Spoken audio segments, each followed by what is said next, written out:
ये आगमा पाइनो है भगवान के वचन, ये आने जाने वाले। कभी एक जैसी स्थिति हो ही नहीं सकती कि दुखद स्थिति पूरे जीवन दुखद स्थिति, सुखद स्थिति पूरे जीवन से, ऐसा हो ही नहीं सकता। क्योंकि अनित्य परिवर्तनशील नाशवान आगमा पाइनो है, आने जाने वाला, कैसे टिक सकता है? तो हो ही नहीं सकता।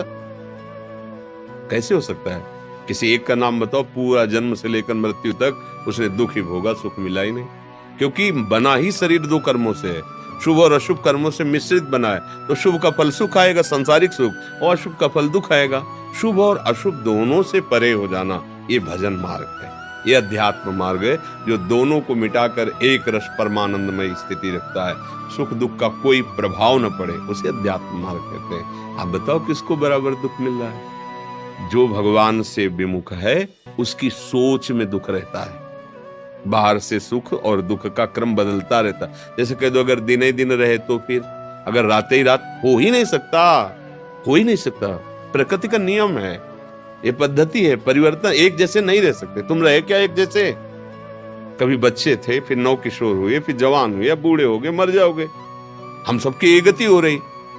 कभी दाढ़ी मुछ नहीं थी, एक बार दाढ़ी मुछ हुई, एकदम काली हुई, फिर सफेद हुई, फिर झड़ जाएगी, फिर मर जाएगा। परिवर्तन है, परिवर्तनशील। कोई एक जैसा कुछ भी बताओ, क्या एक जैसा है? कोई चीज रख दो, कुछ मत करो, देखते रहो उसको, वो धीरे धीरे नाश को प्राप्त हो जाएगी। कोई वस्तु, कोई। फिर आपका प्रश्न कैसे बनता है कि अगर किसी को बराबर दुख ही मिलता रहे, तो पहले प्रश्न ही गलत है। बराबर हो ही नहीं सकता ऐसा। एक रस तो भगवत स्थिति होती है, जो रे सदा ज्ञान एक रस, तो ईश्वर जीव भेद कहो कश।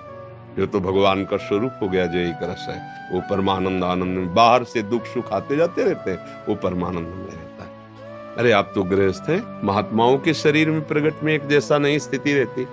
कभी भयानक रोग स्थिति, कभी बड़ी आनंदमय स्थिति, कभी अपमान मिलता है, कभी सम्मान मिलता है। ये परिस्थिति परिवर्तन, जो परिस्थितियों से स्थिति में पहुंचता है, वो एक रस रहता है। स्थिति एक रस रहती है, परिस्थिति बदलती रहती है। आप समझ पा रहे?